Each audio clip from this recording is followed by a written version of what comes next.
He came out of the box flexing, arms bent like a circus strongman, practically daring you to do your worst. So you did. You grabbed one hand, your brother grabbed the other, and you pulled in opposite directions until that little blonde man stretched halfway across the living room and still refused to break. That was the moment you fell in love, not with a toy, but with a challenge that looked you in the eye and said, "Go ahead, try." Before we dive in, hit subscribe and drop a comment letting us know where you're watching from. The first pull was the one you never forgot. You expected him to snap the way every other toy in your life had snapped, cracked, or come apart at the seams within a week. But he didn't. You stretched his arm out a foot, then 2 feet, then 3, and the rubber just kept going, thinning and lengthening like warm taffy. And when you finally let go, he snapped back slowly, almost lazily, settling into his muscleman pose as if nothing had happened. You stood there holding your breath. You had never owned anything that could do that. You pulled again just to make sure it was real, and it was, and right then a whole summer of possibility opened up in front of you.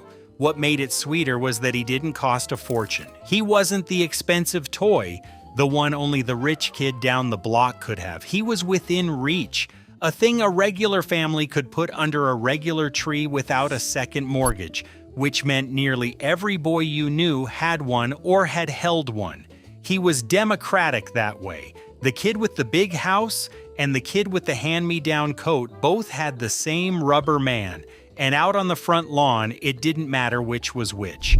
For a few dollars, he handed every boy the exact same superpower, and there was something quietly beautiful in that, even if you were far too young to notice it at the time. The rich kid couldn't buy a better one. There wasn't a better one. There was just the man who wouldn't break, the same in every house on the street, and that was the whole point of him. You knew about him before you ever held him because the commercial was everywhere. It ran between the Saturday cartoons, and it showed kids doing the one thing you weren't allowed to do to any of your other toys: yanking, hauling, stretching a man until he was longer than the couch. You watched it with your mouth slightly open. The kid on the screen pulled and the toy stretched and snapped back, and a voice told you he always returned to his original shape, and something in your chest just decided right there that you had to have him. You didn't ask for much as a boy, but you asked for this. You mentioned him at dinner more than once, and you waited with the specific aching patience of a child who wants one particular thing in the whole world. And then he was yours, usually on a Christmas morning or a birthday, handed to you in that unmistakable box, with the painting of him on the front, arms already flexed. You tore the cardboard open and lifted him out, and he was heavier than you expected, cool and faintly soft in your hands, dense in a way that told you he was full of something you couldn't see. You didn't know yet what. You only knew he felt serious, substantial, real, not the hollow, lightweight plastic of everything else on the shelf. He had weight, he had presence, he sat in your 2 hands like he mattered, and for the next few years he did. That box was a thing in itself, and you can still see it if you close your eyes. The painted figure on the front with his fists clenched and his muscles drawn like a comic book hero, the bold letters of his name, the photos along the side showing kids stretching him to lengths that seemed impossible. You studied that box in the store long before he was ever yours, standing in the toy aisle, turning it over in your small hands, reading every word, trying to decide if he could really do what it promised. Most boxes lied. Most toys turned out smaller and sadder than the picture. This one didn't. This one delivered exactly what it showed. And maybe that's part of why he lodged so permanently in your memory. He was the rare toy that was actually as good as the box swore he'd be. He turned the entire neighborhood into a contest. Every boy on the block wanted to know the same thing you wanted to know: how far. So you found out together. You stretched him between two kids and walked backward until his waist was a thin rope and his feet were still in someone's fist across the yard. You tied one arm to a fence post and pulled the other. You looped him over the handlebars of two bikes and pedaled slowly apart while the whole street watched. Certain that this would be the time he finally gave up, he almost never did. He stretched to impossible lengths and shrank back every single time, and the kid holding him grinned like he'd won something, because in a way he had. He got himself an enemy too, and that changed the whole game. A green one, scaly, snarling reptilian, a stretchable monster built to be everything your hero wasn't. Suddenly, it wasn't just about how far he'd go, it was about the battle. You held your man in one fist and the monster in the other and stretched them toward each other across the rug. Two rubber titans locked in a war that could last an entire rainy afternoon. The monster was the villain every story needs, and having him meant your hero finally had a reason to be strong. Some kids had both. Some kids had to borrow the monster from the boy down the street. Either way, the fights were epic, slow motion, stretched out in every sense, and they turned a single toy into an entire universe with a good guy and a bad guy and a living room for a battlefield. Then came the day he tore, and you remember it more clearly than you would expect to remember a toy. Maybe it was the winter someone left him out in the cold and the rubber went stiff. Maybe it was one pull too many, one bike too far. But he split somewhere along an arm or a shoulder, and what came out stopped every kid in the yard cold. A slow ooze of thick reddish goo, sticky and strange. Nothing any of you had ever seen inside a toy before. You touched it? Of course you touched it. You smelled it. A sweet, heavy smell, part vanilla and part something chemical you could not name, and that smell got into the carpet and the knees of your jeans and somehow into your memory so deep that grown men today will tell you they can still summon it in an instant, and it takes them straight back to a living room floor 50 years gone. Nobody knew what the goo actually was, and that became its own kind of legend. Your father didn't know. Your friends all had theories, each one wilder than the last, whispered with total authority on the school bus. Some kids swore it was dangerous. Some kids dared each other to taste it. There was no way to look it up, no way to settle the argument, so the mystery just grew, passed from boy to boy like a secret. It was one of those questions that defined being a kid in that era. A thing you wondered about for years with no way to ever know the answer, and somehow that made the toy even better. He didn't just stretch, he kept a secret, and every boy who ever owned him spent at least one afternoon trying to solve it, peering into the wound, poking at the ooze, holding a piece of the mystery in his own two hands and coming up with nothing. That shared not knowing became a kind of bond. Decades later, grown men still bring it up to each other. They ask, what was that stuff? The question alone is enough to put them both right back on the floor where they first asked it. Once he was open, the experiments began in earnest. This was the part no adult understood, and every boy did. A broken stretch wasn't a thrown-away stretch, he was a science project. You put him in the freezer to see what the cold would do and pulled him out hard as a brick. You buried him in the backyard and dug him up weeks later. You tested him against your other toys in matchups that made perfect sense at the age of 9 and none at all to anyone watching. He took all of it, even wounded, leaking, patched with a bandage from the bathroom cabinet the way the instructions actually told you to. He kept going. He was the most durable friend you had, and you loved him precisely because he could take a beating and come back for more. For the longest time, he seemed truly indestructible, and that was the heart of why a boy loved him.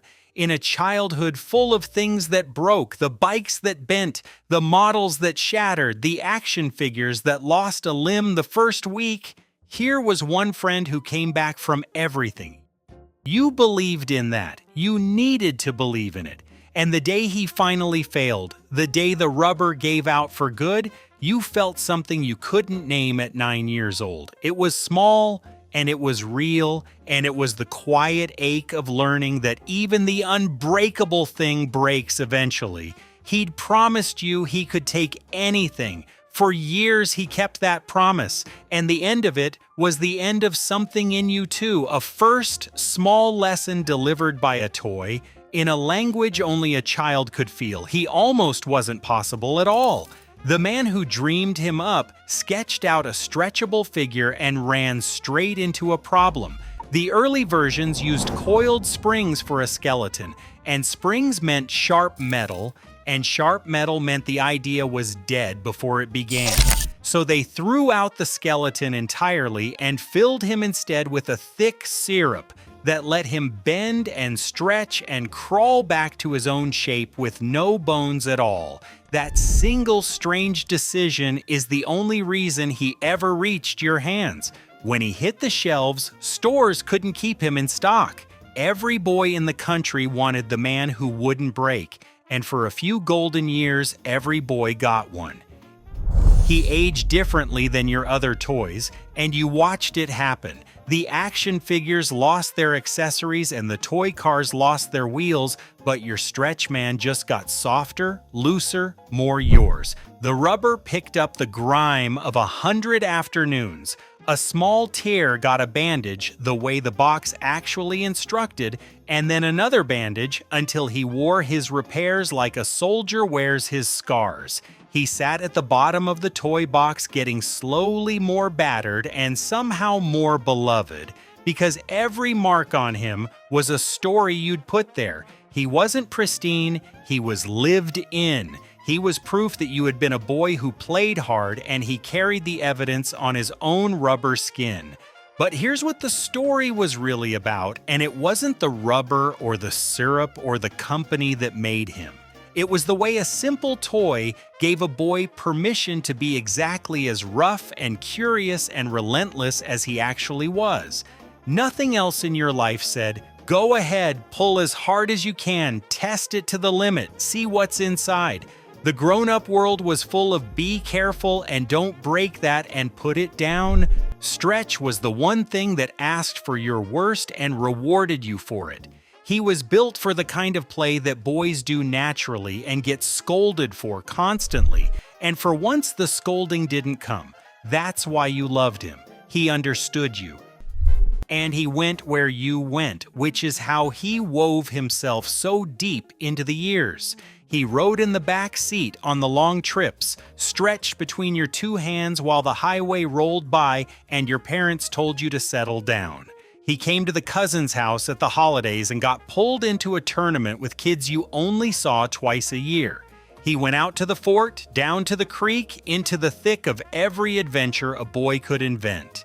He wasn't a toy you kept on a shelf and admired.